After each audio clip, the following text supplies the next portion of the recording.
That'll work.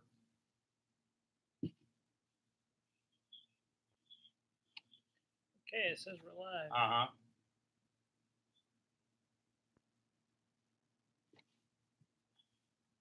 Did you weigh them? If they weighed out okay, that's all that really matters.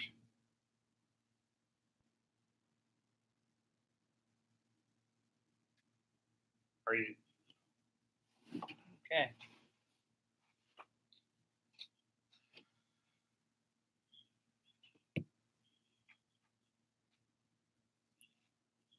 How you guys all doing? Sorry, this is our first stream, so we're trying to figure this out.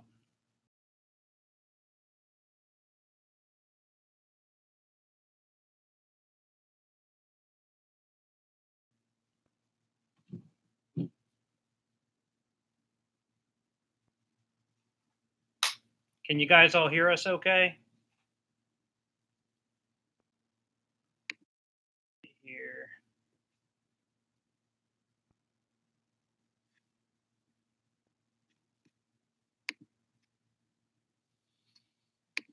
Get your mic gain up all the way.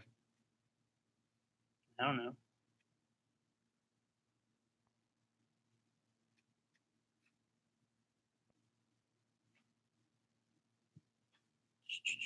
Can you guys hear us okay? Somebody wants to write in the chat.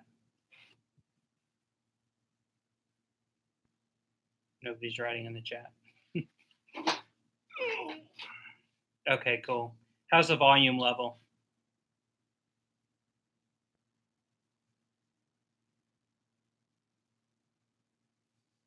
Okay, so it looks like the sound and the audio. Sorry about this, guys. This is our first time. All right, thank you. This is our first time doing a live stream, so we're trying to make sure. How's the video?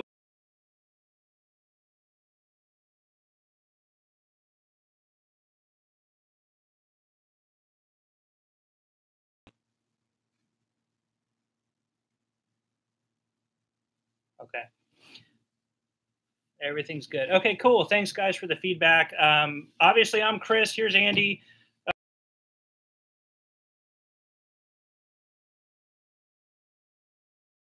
Just let us know, and let's just kind of get this chat going. We will. It's just before 7 o'clock Eastern time for us. We'll get this going for about an hour, and try and answer any questions that you guys might have. So go ahead and fire away for us whenever you're ready. And there is a little bit of a delay on our end, which we're trying to get used to.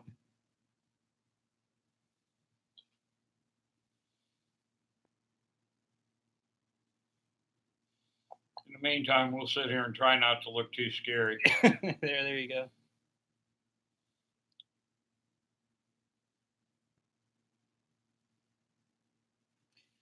Okay. Bragmo just says, I just picked up a used SR9 Ruger, good pistol, I reckon. The SR9, it's a handgun that I really recommend to a lot of, I mean, really for any level, it's a really good handgun, but I specifically recommend it for people who are getting into firearms.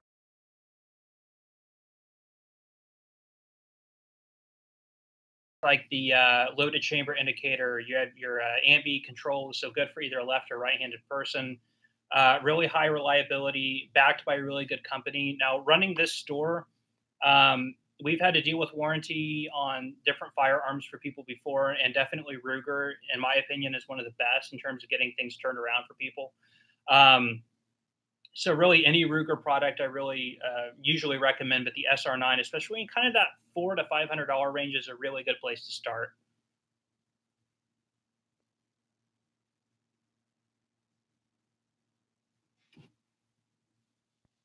We're not having any delay.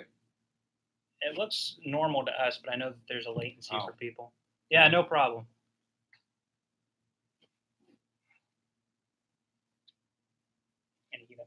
Let's see if you see any questions. Let me know. All right.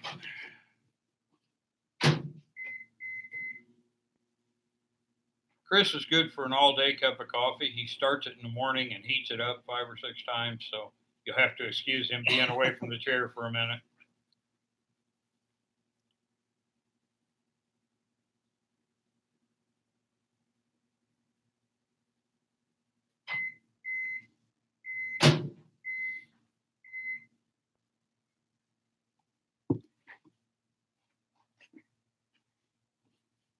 All right. It looks like we've got 7 of you in here, guys. Any questions at all? Just fire away. Anything at all.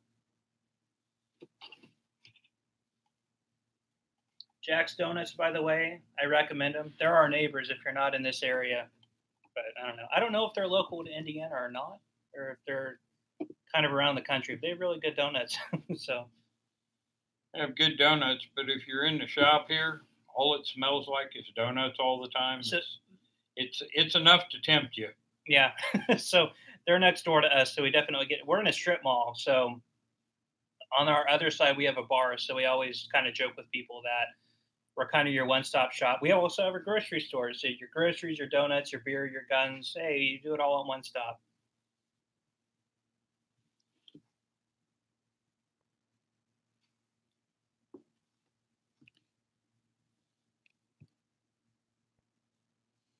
There aren't a whole lot of people watching, so at least not right now.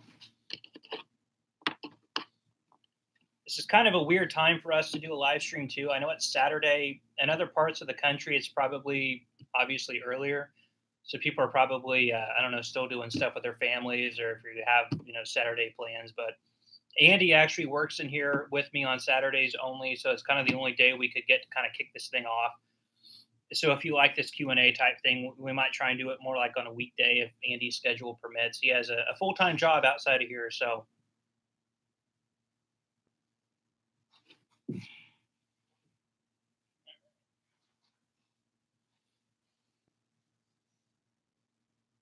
Nice. Yeah. We're That's a good Saturday. Oh yeah.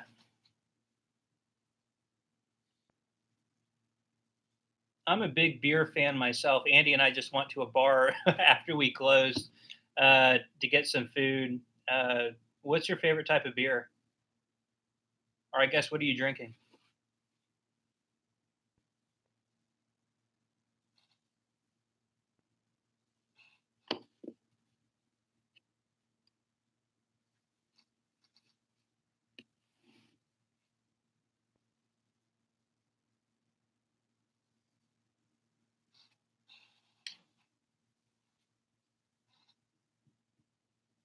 Yeah, that's true.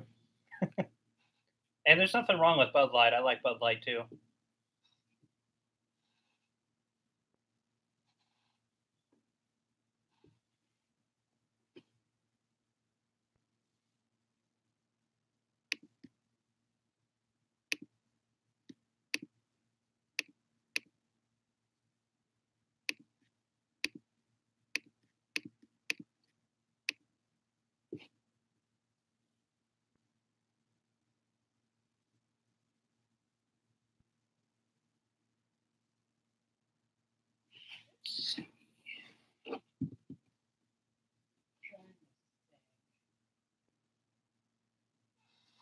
Hold on, I'm gonna put this back together.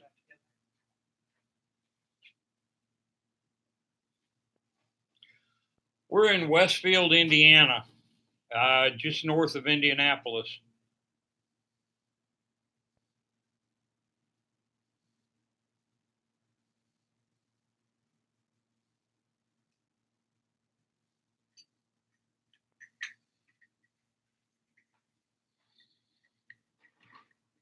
My family actually originated down around Pine Bluff.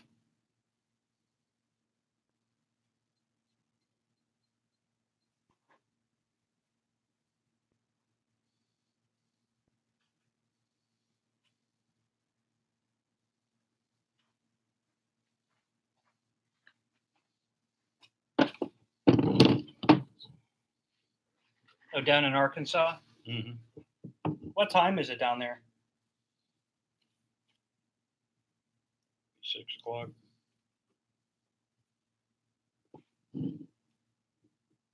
About an hour behind us. It's a nice area down there. Yeah, 6.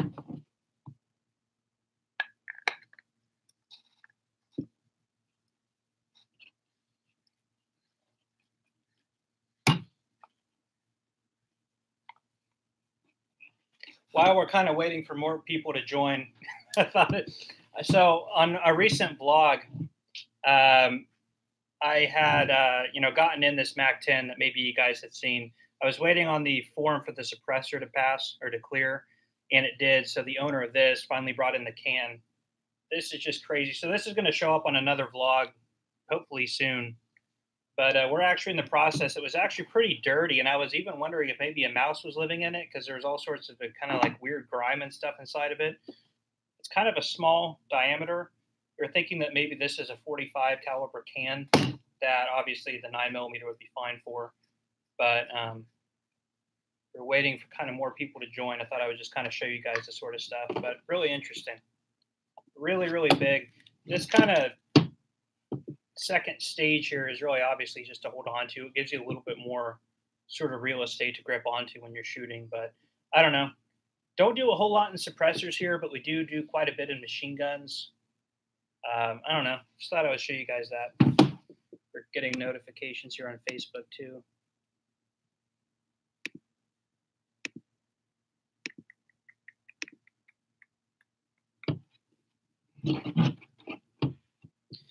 And if we have anything that we might have in inventory that you guys might want to see close up, or maybe some disassemblies or anything like that, let us know and we'll run out. We're actually here in the store, so we'll go grab something and kind of show it to you guys if there's anything you're interested in, or even we can grab a couple firearms to compare for you.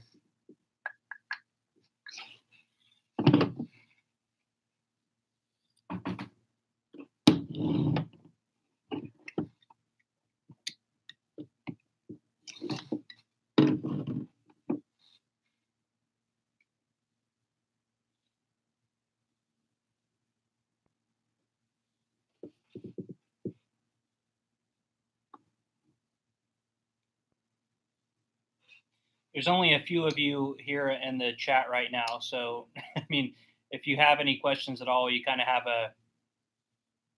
a small group here tonight, which is more or less what I expected.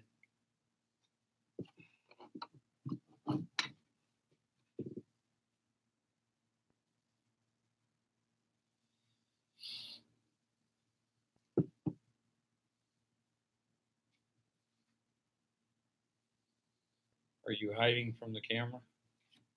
No, I'm kind of babysitting my coffee. Okay, here we go. Taking a 17-year-old daughter out shooting for the first time on Monday. Was thinking 22 LR revolver to start, and then a 38 special on an L frame. Was thinking 38 and a Smith Model 28, but in frame may be a bit too large. Any better thoughts for a first round for her? That in frame, if she can hold it comfortably, that's probably a good idea. The weight of the pistol will help as far as the first time around. A 22 obviously has no recoil. A 38 does have some recoil, especially for a first time shooter. So the weight will help her as far as comfort, etc. Let's see, and she's 17, so I mean, being an N frame, I'm sure that the gun won't be too big for her. It all depends person by person, which is usually what I tell people when they come in my store. Depending on her size and weight, and being able to extend, and that's also something else we talk to a lot of people is at face value, a firearm, when you're holding it in your hands, might not seem too heavy, but when you're trying to keep it out on target, a sort of weight extended far from your body can be a lot for some people to handle, especially if they're not used to gripping a firearm and sort of the techniques in doing so. So, I mean, I think it's a good place to start, especially with the caliber and the size of the gun. Not going to have a whole lot of recoil, just like Andy said. But if the weight itself of the firearm becomes too much, it's always kind of that game of weight versus weight will obviously help you in recoil, but you don't want it to be too much to have to keep out there on target. You may want to try to take along maybe a smaller 9mm as well. That's a good idea. Once she gets a feel for it, going to something like a Springfield, or as much as I hate to say it, a Glock. The 9mm doesn't have a whole lot of recoil, but it'll still give her something with a little more power and a little more feel for what shooting's going to do in a center fire as opposed to a rim fire. But I think starting with a 22 always for any new shooter is a good place to start. Agreed.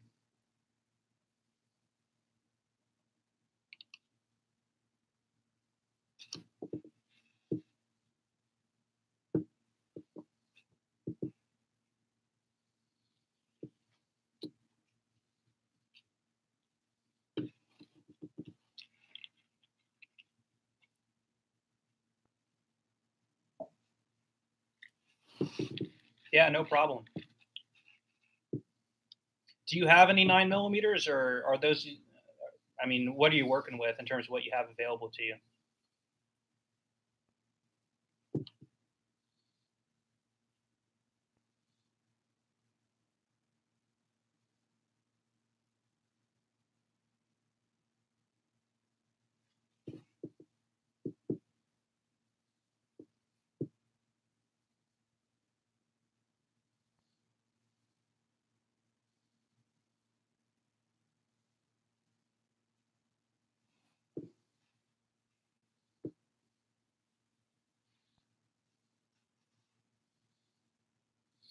That one's all you. Okay. Oh yeah, you got Glock 19, Glock 43, and XDS, a CZ75. CZ75 would be a really good one. I mean, again, you have a little bit more weight there, but man, I've shot the CZ75s, especially with the slide inside of the frame. The recoil on that is so light, which I'm sure you agree with, which is one of the things that makes it such a great firearm. That actually might be a good place to go to after the 22, and then you have the SPO one or 101. The XDS and the Glock 43 might be a little bit too much. It just depends on her and what, and she'll probably after one round she'll tell you what she's thinking. Glock 19 is another great one. I'm a big fan of Glock. Any thoughts on the Taurus PT 111 G2 and G2C?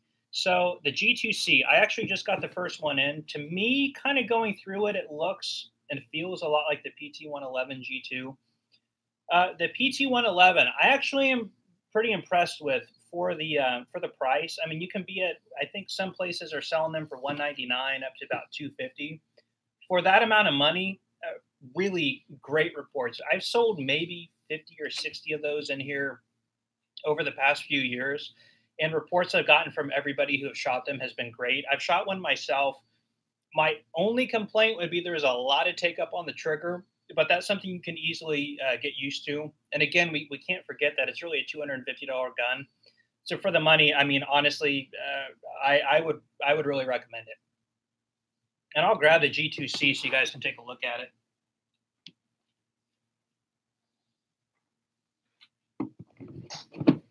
So kind of my only complaint with Taurus though is I had sold a what's the single stack? The 9 Slim. Yeah, the 709. Yeah, you're right, 709 Slim.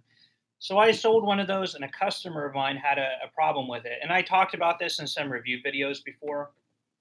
And we had sent that back for the customer, and it had been with Taurus for about 4 months. Finally, at that point in time, I decided to give the customer a refund. It kind of sucked that they were out without. That was their first firearm. So they were without it for that long, and so I refunded them the money so they could get something else, either from us or from someone else. They didn't end up buying another gun from us, which is fine. It took me actually just now. Taurus actually ended up sending me the new G2C as a replacement because I don't know if they're phasing out the 709 Slim or not. They just kept saying they couldn't get any other parts. So I actually got this as a replacement. So that's cool that they sent me a brand new firearm, something worth a little bit more than the 709.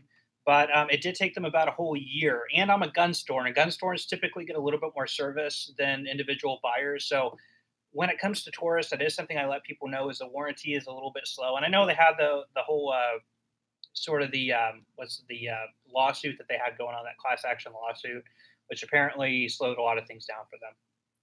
But as you can see, at least in my initial opinion, it's very similar to the PT-111 G2. Except for those roll markings, which obviously you have here. You have the same safety. Gosh, I actually don't have a PT-111 in stock right now. I wish I could compare them, but at least holding them at face value, they seem very similar to me. Yeah, I'll set that over there. I promise not to play with it. No, you can play away all you want.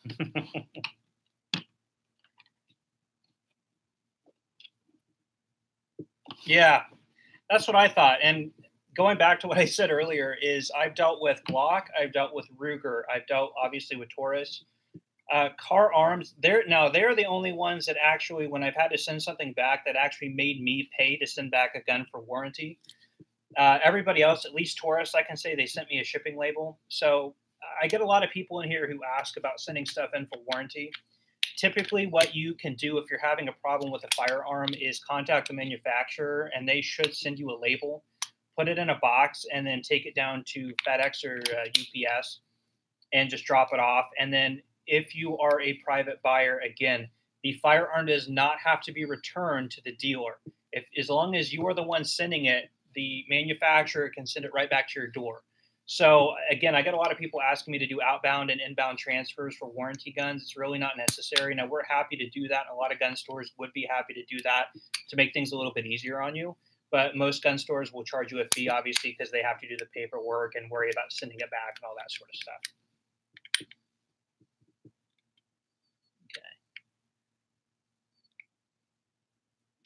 So, shot about 250 rounds of Winchester 115 grain steel case today through the SR9. Had about 10 failures to extract. What are your thoughts, cheap ammo? Okay, so there's something about steel cased ammunition. The chamber, at least this is my experience. Andy, you can chime in on this. When you're shooting steel cased ammunition, it's not so much that it's cheap ammunition or not. It's the case expansion inside the chamber is going to react differently than in brass, which is why you have in a lot of com-block guns like the Makarovs and the AK-47s, the chambers are designed to handle that different case expansion. So what you can get in aluminum case or steel cased ammunition is you can get a little bit more expansion within the chamber, which can cause your extractor to have to work harder to extract the casing from the chamber, which can actually lead to extractor issues in a firearm. The SR9, I'm not too sure. I imagine it would prefer brass, but anytime you're shooting steel or aluminum cased ammunition and you're getting problems, I usually say it's the ammunition. Have you shot brass case through it, and did you have similar issues?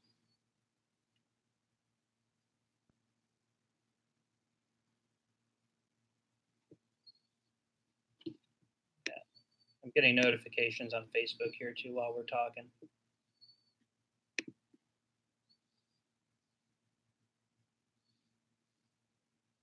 Yeah, run some brass and see how that does for you. I imagine you'll have a better, better response. But you had, let's see, 10 failures out of 250 rounds. Yeah, that's pretty bad. I would imagine that's ammunition related. Unless Andy, you can speak on that. No, I have to agree. I would try running some brass through it and see before you look to the gun. I strongly think that it's the ammo. Yeah, no problem. Now, again, if you're shooting a Makarov or like an AK-47 or something like that, steel case is actually what they prefer. Just different chamber dimensions to really account for that expansion.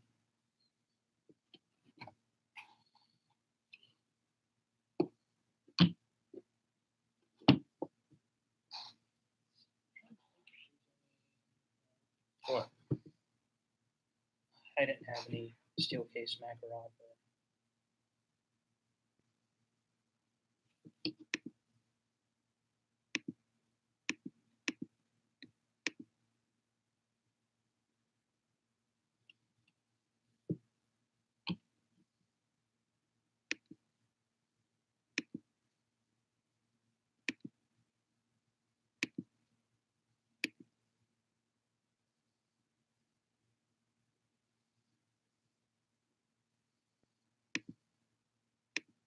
Now might be a good time for your show and tell. They're in the car.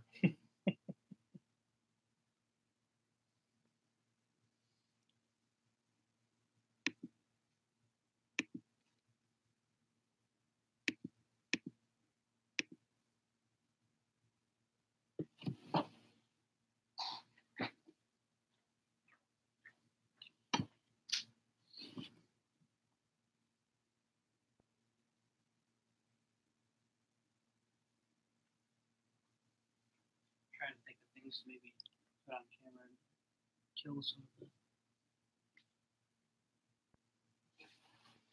Only, let's see, about 8 people.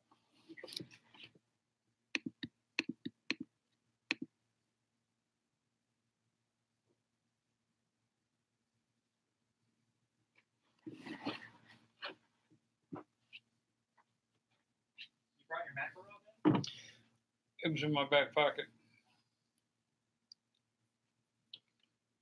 I put the 1911 back on.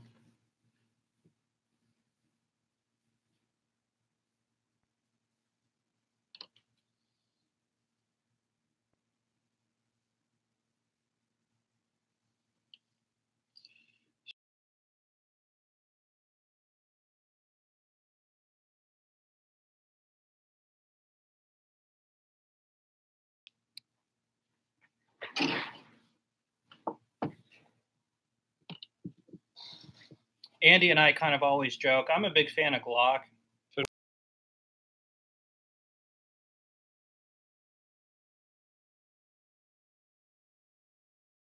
Tell me it was my uniform here. It's true. Andy told me he wasn't going to wear it, and I told him that he had to, and then he said he was going to quit. So it was all a joke anyway. But it's kind of the big internet debate over the Glock and the 1911. We sort of encompass here in the store, but it's all fun and games. When customers come in asking about Glock, he hands them over to me, and when they come in asking about 1911s, I hand them over to Andy. Why'd you get rid of the Taurus?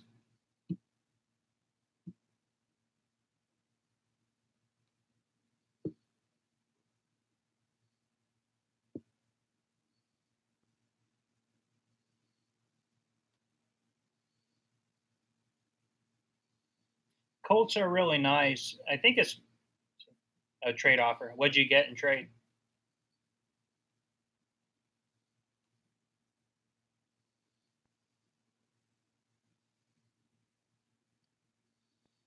What are your thoughts on Colt 1911s? Colts are okay. For the money, I'd take a look at the Desert Eagle 1911. So you guys would actually be surprised. The Glock 17. That makes sense. I'm a big fan of Glock. Glock 17 is what I carry. Gen 3. I'm a big believer in the Gen 3 Glocks. Kind of when they went to the Gen 4 and the Gen 5, it was really, in my opinion, just kind of feature updates, if you will, to just kind of keep the cosmetic. Now, in the Gen 5, you do have the updated barrel, which is actually kind of nice. If you've never shot one, it will improve your groups a little bit. But I am a big fan of the Gen 3 Glock 17 is my favorite handgun. You made a good trade for the Glock 17. Yeah, I think so too. What generation is it? Early Gen 3 with 2-pin frame. Oh, cool. A market for an AK-47, but the reviews are all over the place. You go. Yugoslavian. Depending on what you want to spend. Okay, if you want to be up in the, and I'm sorry, we'll read the question. I'm sure you guys can see it. But in the market for an AK-47, but the reviews are all over the place, reliable, but not in the arsenal range. So if you're not up in the arsenal range yet, Yugoslavian, I've got one. I'll show you.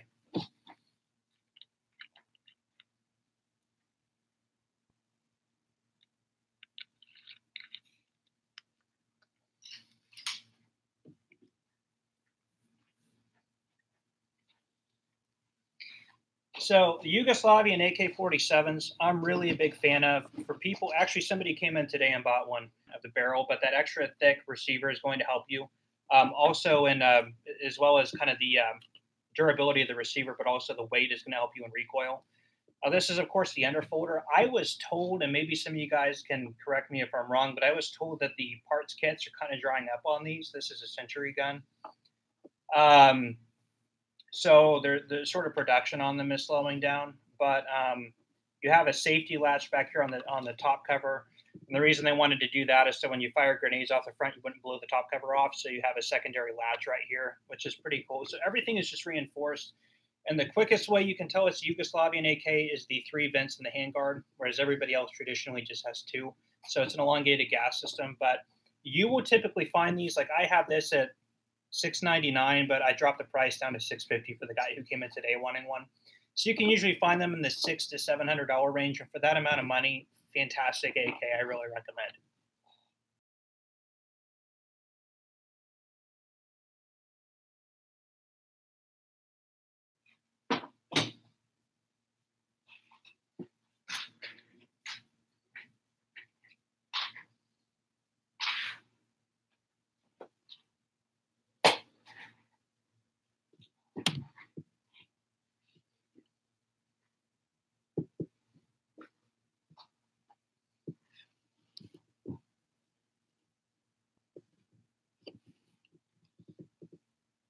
Have you looked at any particular AK-47s in person?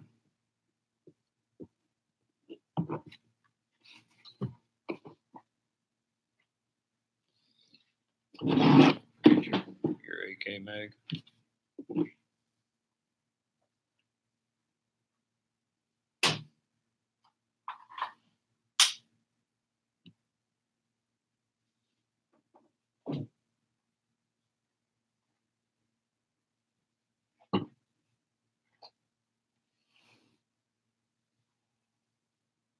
That's totally your question.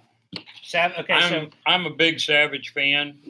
Axis is an excellent entry level bolt action rifle. It's a lighter barrel configuration or contour. The guns themselves are light, and you need to keep that in mind, especially if you're going into anything in the 308, 30-06 range, because there is going to be more felt recoil. But that being said, they're a good rifle. For the money, you can't beat them.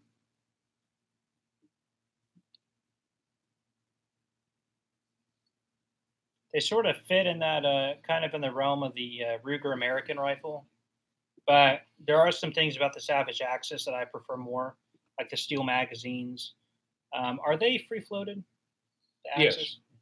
And then there are two variations of the Axis, one with the AccuTrigger and one without. I think that's the Axis and Axis 2. Mm-hmm. That's right. Yeah, first and second generation. So I would recommend going for the one with the AccuTrigger. It's going to give you more control over your trigger weight. And Andy's a huge Savage fan. That's like purely pretty much what you shoot long ranges at as Savage rifles. And they are a very good platform. I personally prefer the Remington 700, but actually that's more of Andy's realm of expertise, so I would listen to him more than I would me.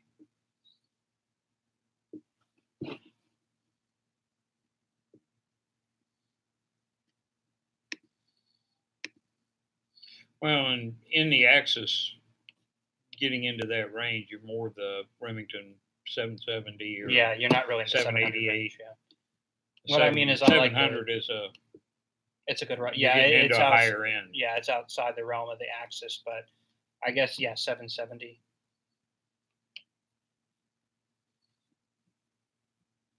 Actually, I have an Axis here. Mm-hmm.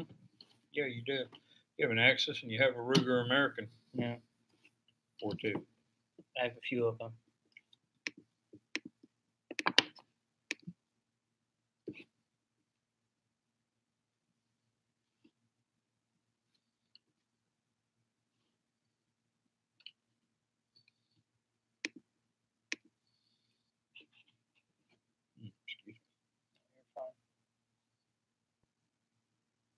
What are the other Savage models that you like? You shoot the Savage Model 12? I shoot Model 12 and Model 10. Yeah. In fact, my dad just got, it was a Model 12, 22 BVSS and 250. Yep. Totally on Andy's recommendation. My Remington 700 is an SPS tactical with a 20-inch barrel. It's fine for what I do with it. I don't shoot very long range. We have a kind of around the Indianapolis area, the longest you can really get out to is about 100 yards. Now, just north of us in Wabash, there is a range. It's out to 700? 750. 750. So I need to go out there with Andy. Maybe I'll take a camera with us, and Andy can educate us all on long range, the arts of long range shooting.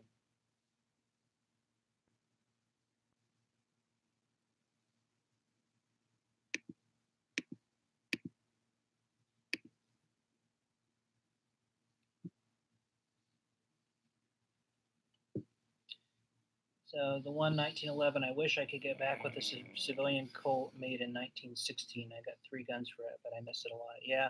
What did you have the C in the serial number? I think that was for commercial. Civilian Colt made in 1916. Probably had the blued finish. Yeah. Those are getting really rare. So yeah, hindsight. Okay, collectible guns is sort of my thing. That's what I'm really into. Hindsight is always 2020 on that stuff, but the commercial 1911s that were typically made interwar, so between World War I and World War II, are actually pretty uncommon.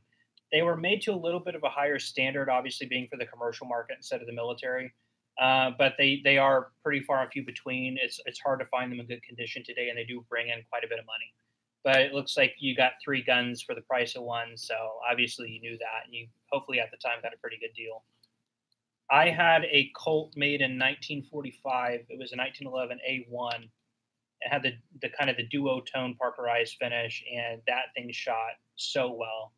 And I don't know. It's kind of funny because I've shot a lot of modern production 1911s, and they never seem to shoot as well as the older ones. And I actually think that the tight tolerances have a lot to do with that. I think the 1911s were designed to be very loose tolerance firearms, and everything's about being super tight and precise. And I don't necessarily know if that's a great thing. Technically, that should lead to better reliability, but 1911s again is really Andy's thing.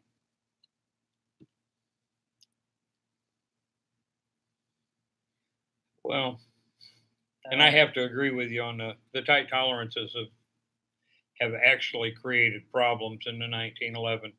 It was designed to be a battle gun. It was a combat gun, right? And it really was.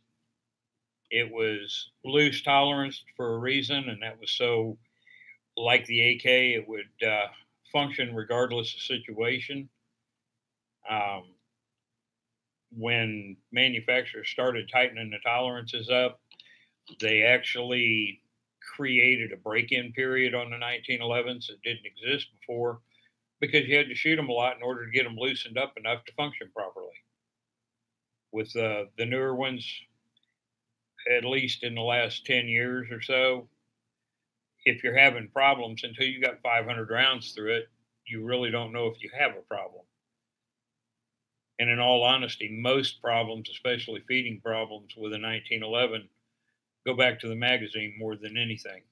If you get good magazines, you usually don't have any kind of feeding issues. I read somewhere about different heat treatments for the slides and Colt changing it to make them stronger. What year was that? Colt changing their heat treatment. I don't know specifically the technicalities on that. Do you? I don't either. The thing is, with Colt, with all manufacturers, honestly, the actual metallurgy has improved a lot since all the mid 80s. Things started getting better. Your stainless steel firearms in particular process is about starting with about 84. The ability to harden stainless changed dramatically so that they could actually properly manufacture stainless guns. Between World War I and World War II, I'm not too sure about that. I'm sure that that's probably there's probably some truth to that. I actually haven't looked into that much myself, so I'm not too sure on that.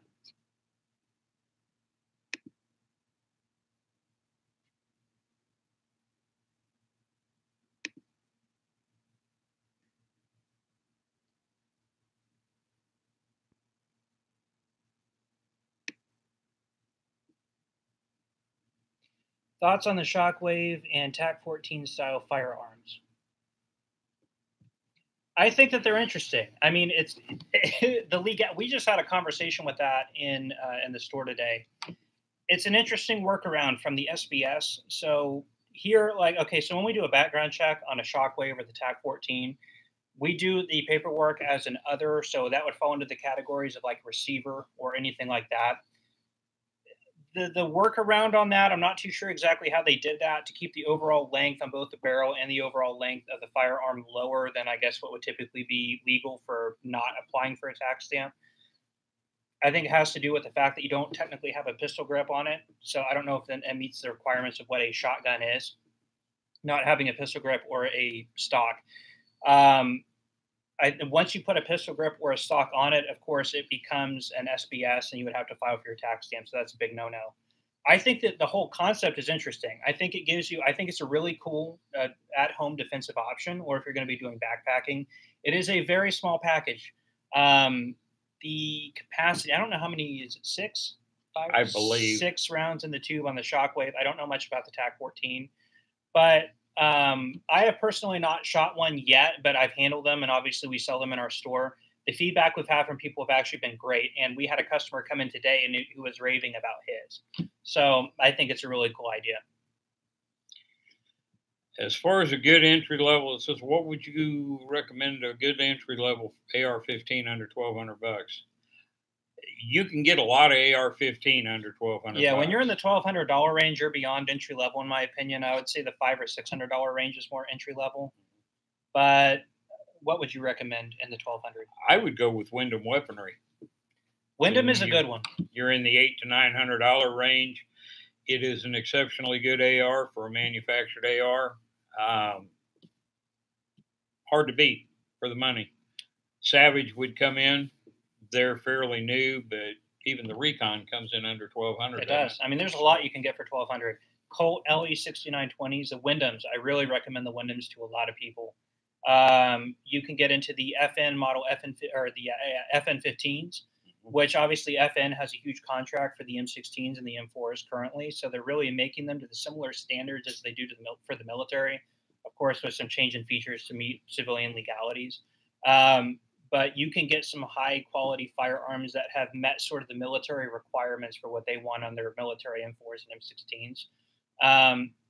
A good thing about Wyndham is really what people call the new Bushmaster. So after Freedom Arms Group, which is Remington, purchased Bushmaster, they a lot of people would think put the Bushmaster firearms sort of into a nosedive in terms of their quality.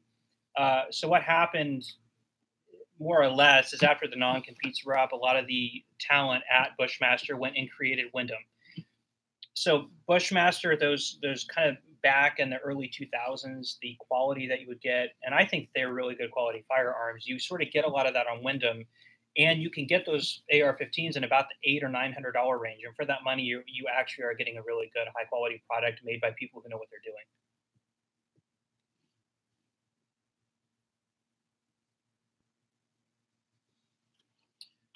Okay, is there anything I need to know about the Yugo that may be different? Mags, aftermarket options, anything like that? I have 2 Norinco Hunters, one of which my nephew turned into a Galil clip. So when you get into the AR-15 mark, I know we're talking about AKs, but in the AR-15 world, you sort of have mil spec and commercial spec. And the AK world, you have Yugo and everything else. So Yugoslavian AK-47s do have a lot of proprietary parts. So when you are looking at like Apex gun parts or anything like that, you do need to make sure that you are getting Yugoslavian compliant parts or Yugoslavian spec parts. Now, does that mean that they're more expensive parts or they're more rare or harder to get a hold of? No, not really. You can, again, if you like go into Apex gun parts, you can see the categorized difference for Yugo and everything else. And the parts availability is fine. Just make sure you're getting stuff that's compatible for Yugo AKs. That also goes with aftermarket stuff like Magpul furniture, for example.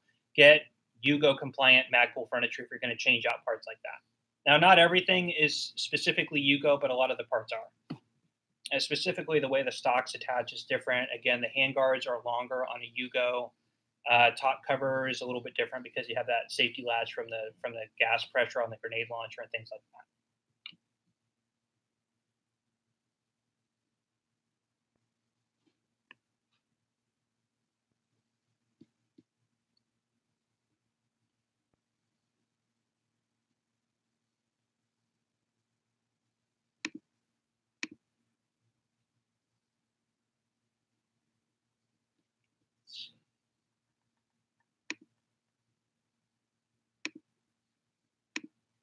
Looking for a new carbine. New carbine. M1. Hey, thanks for stopping in. I appreciate it. Yeah, I am looking. I have an M1A1 and I want to enjoy your steaks. Yeah, enjoy the steaks and the beer.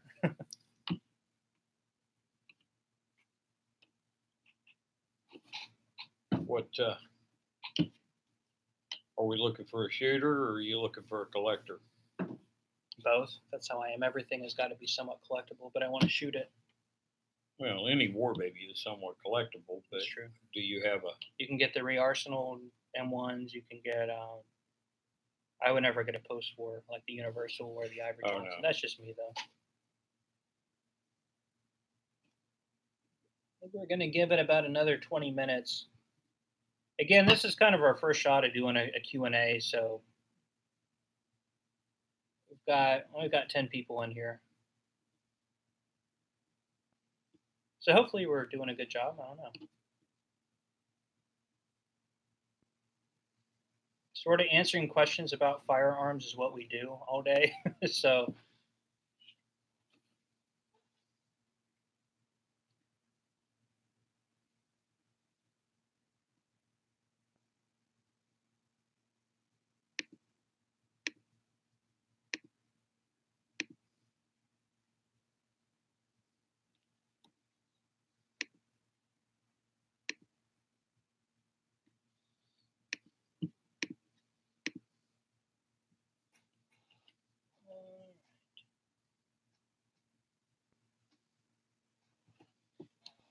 no. I think if we have anything interesting we can show.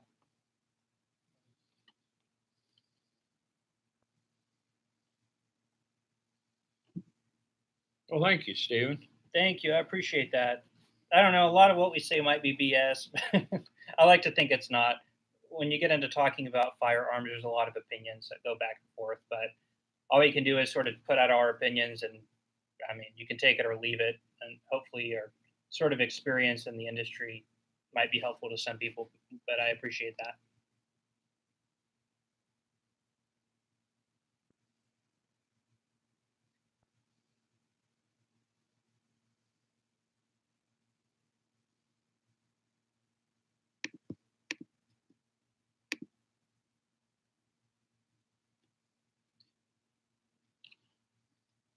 Speaking of beer, we should have gotten some beer. Oh.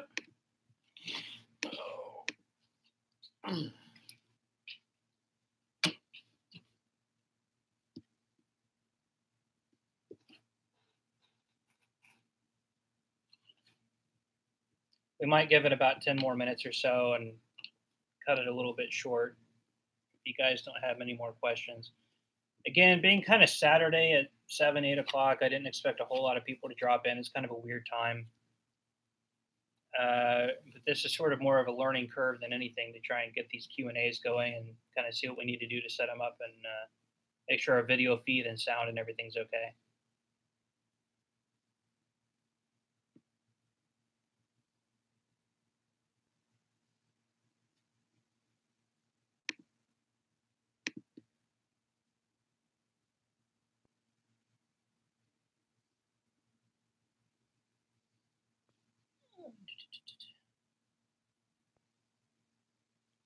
Versa, what are your thoughts on Versa?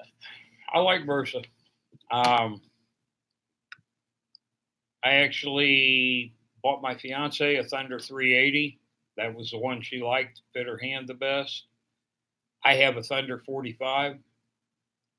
They're basically a Walther PP clone. For the money, hard to beat. They're not an expensive gun, but they are good shooters, and they carry nice. Versa is another one we've sold a lot of, specifically the topic hammer safety. What do you mean, like a decocker? Like a decocker safety? Or are we talking a crossbar safety?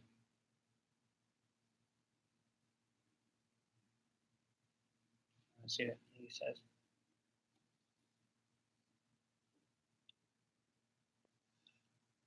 Oh, okay.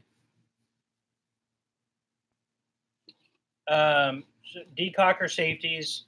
I think that's what you're talking about. You do have that on the Versa. There are other popular ones. Grab one. Yeah, go grab one. The Beretta M9s. I think the P38 made in Germany may have been one of the first. May have been actually the first to implement a decocker safety.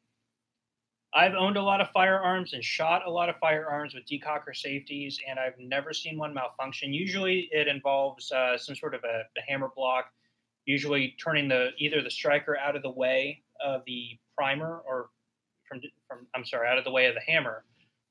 So typically, let's see.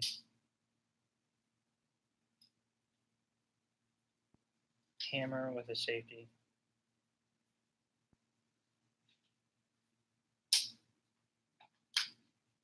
Here, Andy's got a Bursa for us. Going to explain the decock for safety. Okay. First off, safety. We are clear. I like the safety on these. It's a hammer block as well as a decock. As far as reliability is concerned, trigger disconnect, the safety is off the firing pin, or the hammer is off the firing pin, and the safety is easy to get to, easy to release. Then again, I like the Bursa all around. I could do without the little safety trigger lock because inevitably somebody locks that and loses the key. But other than that, yeah, it's a good firearm. The safety you're talking about, yeah, it's extremely reliable. The hammer cannot get to the firing pin. And sort of the, yeah, there you go. The Berettas work the same way. I'm trying to think of what other popular ones. Then you have things like the SIG 226, which doesn't have really a decock or safety. It's just a standard decock. But it drops the hammer just shy of the back of the striker. One more question, and I will leave you alone. I have an FN 308 Norma mag. Would you sell it or trade it? I'd rather someone get the use out of it than hanging on my wall. Pretty rifle though. That's a nice rifle. 308 Norma is a good round, but it's one of those that you can't just walk in anywhere and buy. You pretty much have to order the ammo. It's a little more than a standard 308 Winchester as far as power is concerned. It's basically a mag.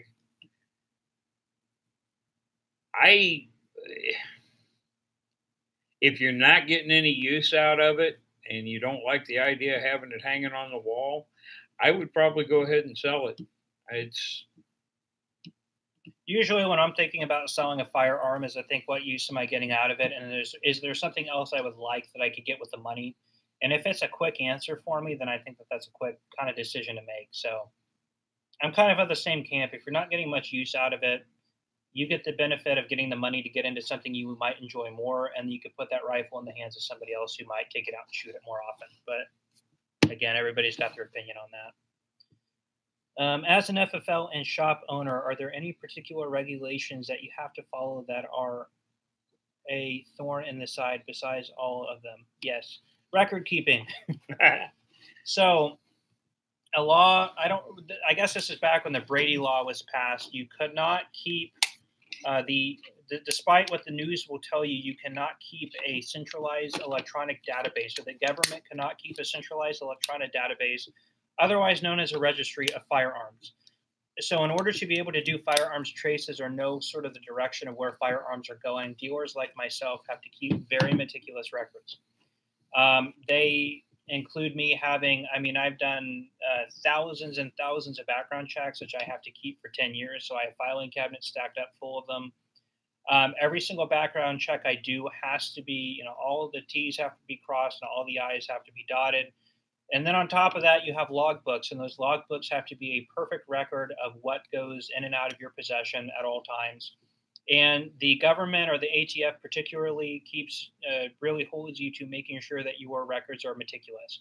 So as a dealer, a lot of people think when you go into a gun store, sort of the perception people have is that you get to play with firearms all day.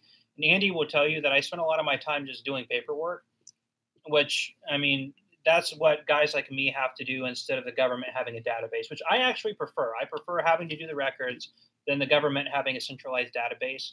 I think most people would prefer that, but it does require a lot of paperwork and that sort of stuff.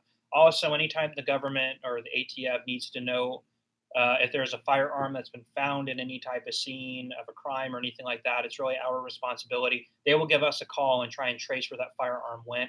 It's our responsibility to basically drop whatever we're doing, no matter how busy we are, and help them with that, which again isn't necessarily a bad thing. but the paperwork can just really be a drag a lot of the time. But I understand why we have to do it. Would you rather carry a Sky 9mm or a Smith & Wesson Shield 9mm? Shield, no questions asked. Yep. The second generation Sky is not a bad firearm, but there's still no comparison between the two. You do get the double stack capability in the Sky or SCCY, however people want to pronounce it.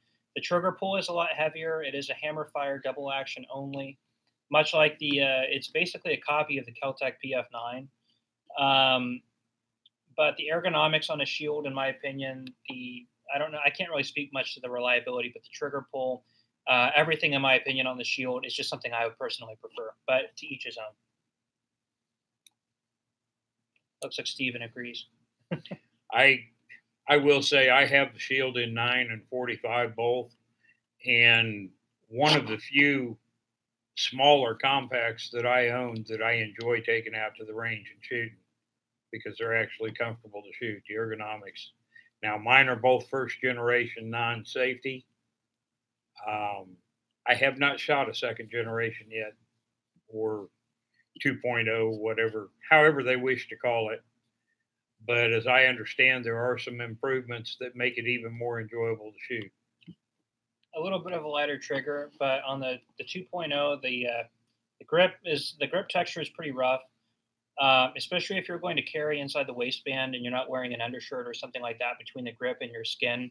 A lot of people reported on like chafing issues, especially if it's hot out, which I can definitely see. It's a pretty aggressive texture, so that's something to keep in mind. Holding them hand in hand, I still prefer the Generation 1. Actually, I am a really big Glock fan. I love Glocks, and I would still prefer the Shield over the Glock 43. That's just personal preference to me. Everybody's going to be different.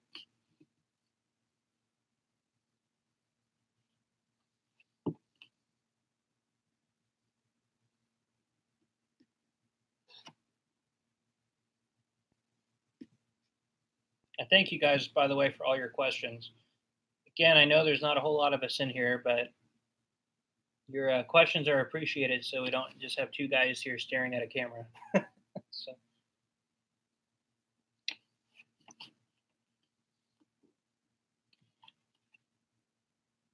think somebody just knocked on our door. Maybe not.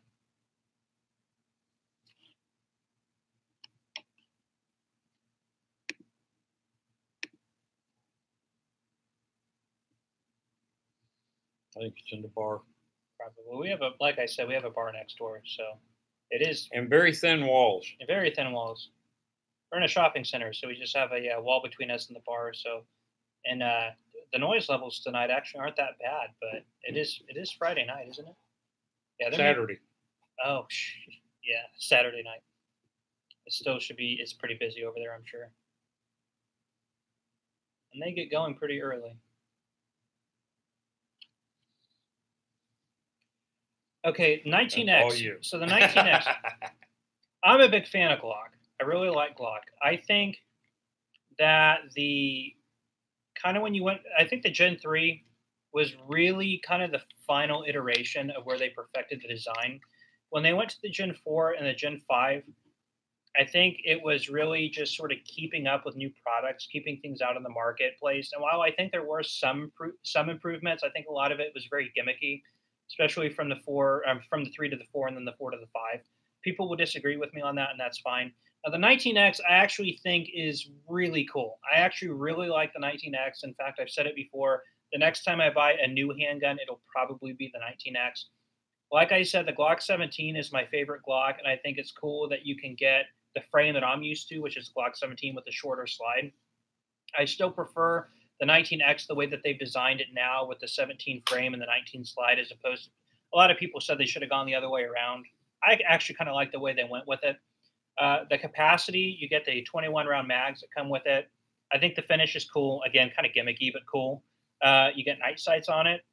And you get the other Gen 5 upgrades. So actually, I'm pretty impressed with it. And it's definitely something that I'm interested in and will probably be purchasing. And the Grand Power. You have a Grand Power. I have a Grand Power. I have a P1. I bought it on a whim because of the rotating barrel. I am impressed. It's a good shooter. And And I realized they didn't originate that rotating barrel. That just happened to be the first one that I saw that was available. That being said, there was a recall on mine. They had some problems with the hardening on the barrels. I was notified of the recall before I shot the gun, which was kind of nice. Sent it back, and within a couple of weeks, they had it back to me with a new barrel in it. Neat idea, good shooting gun. I enjoy shooting it, and I'm not a huge polymer guy, so that's saying something. Does yours bottleneck cases? No. You're not limp wristing it, are you?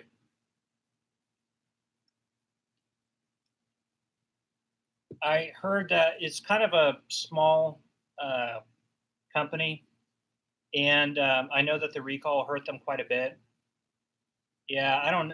There could be many issues if you're not limp wristing the gun for stove piping or anything else. What kind of ammo are you using in it? But I know the recall hurt them quite a bit, and I've heard great things about the owner. The owner is a vet himself, and I've heard a lot of people who have had issues have actually called the company and spoken to the owner. Now, this is back when the Grand Power first released. Let's see, it's just someone on Mac had never heard of. Military Arms Channel.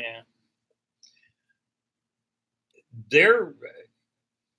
They're not high priced. I think I give 3.5 for mine. I'm not sure. It's been a while. And I've not had any issues, no bottlenecking. Like I say, there was a recall over the hardness of the barrels, but they took care of it and got it back as quick as possible. And I've had it out and shot it numerous times. I've probably put 500 or 600 rounds through it without an issue. And they compare very well to the Shield, very similar. I don't think you're thinking about the Grand Power. Probably not. You're thinking about Honored Defense. Yeah, okay, I'm thinking of the wrong gun. I'm sorry. Browning Auto 5, and just curious what you think it's worth. That would depend on a lot. So the Auto 5s can be, depending on the gauge, and they have the Sweet 16 A5s, which can be worth quite a bit, whether it was made in Belgium or not. It can have some varying effects on the value, whether you have the original box and packaging, the barrel length. Typically, the A5s have a good collector following, and they can, if you have the right thing in good condition, it can be worth some money. The biggie with an Auto 5, one of the most high dollar, 12 gauge made in Belgium, is a decent value,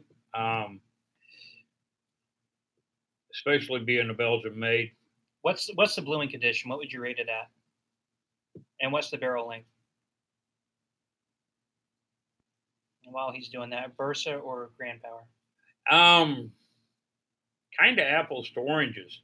I like both for different reasons. Like I say, I bought the Grand Power on a whim and really liked it. Bersa's a little less expensive than a Grand Power and still a good, reliable gun. It all really, for my personal choice, it'd be the Grand Power for a 9mm. I do carry the Bersa 45 every now and then, so it's kind of a toss-up there.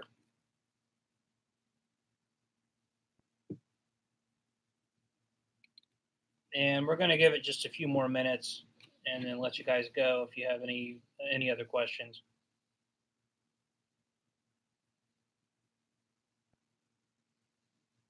He says 8 out of 10 with a 42-inch barrel. A 42-inch barrel? Is the barrel ribbed?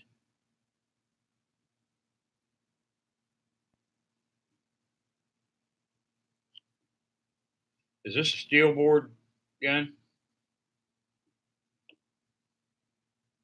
Not ribbed. 42-inch, about 80% blue and made in Belgium.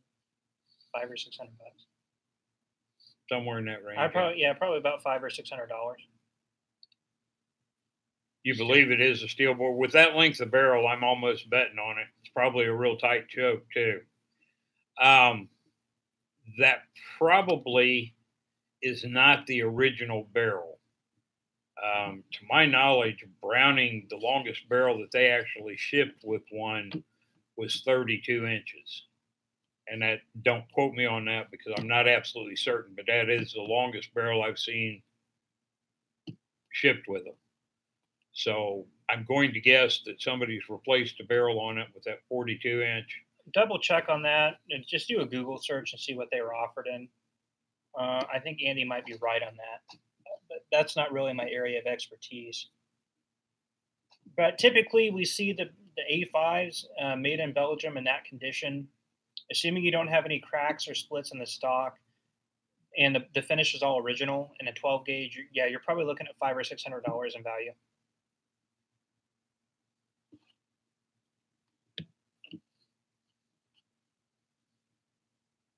And we'll probably do one more question if someone wants to just throw a final one out there for us.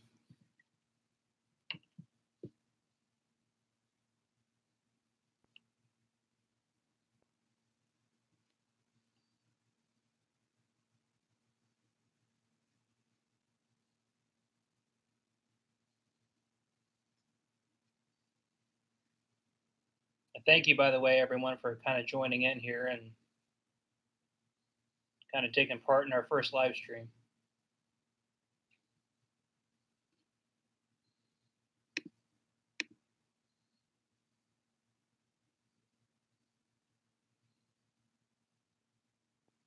Lessons learned after first live chat. Probably doing it at a time when there are more people at home.